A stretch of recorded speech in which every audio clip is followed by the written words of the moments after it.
Sob o ponto de vista de composição, o petróleo ele tem uma composição muito variável. Então você tem aqui nessa tabela diferentes tipos de petróleo. A gente tem o petróleo leve ou de base parafínica, que além de alcanos, ele tem 10 a 15% de cicloalcanos. É o tipo de petróleo que o pessoal que trabalha chama de petróleo leve. Uma forma de medir a concentração de componentes é através da densidade API, que é o inverso da densidade que a gente conhece. Graus API, quanto maior o valor de graus API, menor é o valor da densidade do nosso petróleo. Então, o petróleo leve ele tem um grau API elevado, maior que 38. Médio ou de base naftênica é um petróleo que, além de alcanos, ele tem de 25 a 30% de hidrocarbonetos aromáticos, ou seja, hidrocarbonetos que têm aquele benzeno na estrutura. E o grau API varia de 22 a 38. Existe, por fim, o petróleo pesado ou de base aromática, que tem praticamente só hidrocarbonetos aromáticos. O grau API menor que 22. Então, nós temos diferentes tipos de petróleo. E, na linguagem do pessoal que trabalha com isso, existe petróleo com alto valor de mercado e um petróleo que tem um baixo valor de mercado. Eu vou te mostrar um gráfico que relaciona dois parâmetros que determinam a qualidade de um petróleo. Nós temos aqui no eixo X o grau API. Como eu te falei, quanto maior o grau API, mais leve é o petróleo.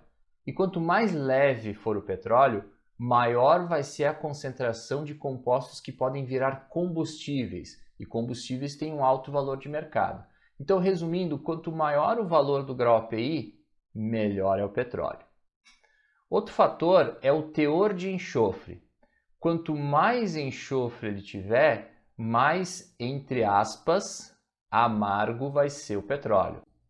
Pelo amor de Deus, não vai provar petróleo para ver se é amargo.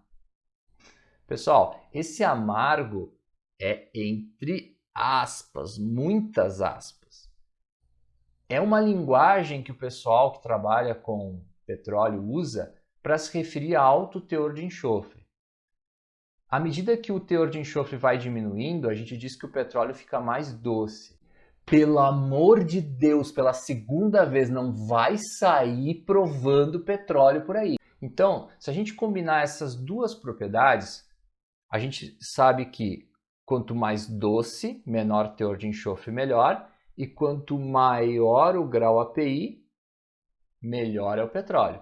Então, se a gente combinar esses dois fatores, a gente vai ter o petróleo lá da Malásia, que tem o menor teor de enxofre e o maior grau API desse gráfico. Então, o petróleo da Malásia seria a situação ideal dentro dessas opções que estão aqui. E o pior petróleo, ele estaria lá no extremo oposto. Da Venezuela, tem um alto teor de enxofre e um baixo grau API. Certo? Então, para resumir, a gente pode dizer o seguinte: quanto maior for o grau API, maior vai ser a idade do petróleo, porque o petróleo ele passa por um processo de formação, que depois a gente vai estudar. Quanto mais tempo o petróleo ficou se formando, maior vai ser o teor de alcanos e cicloalcanos, e maior vai ser o valor comercial desse petróleo.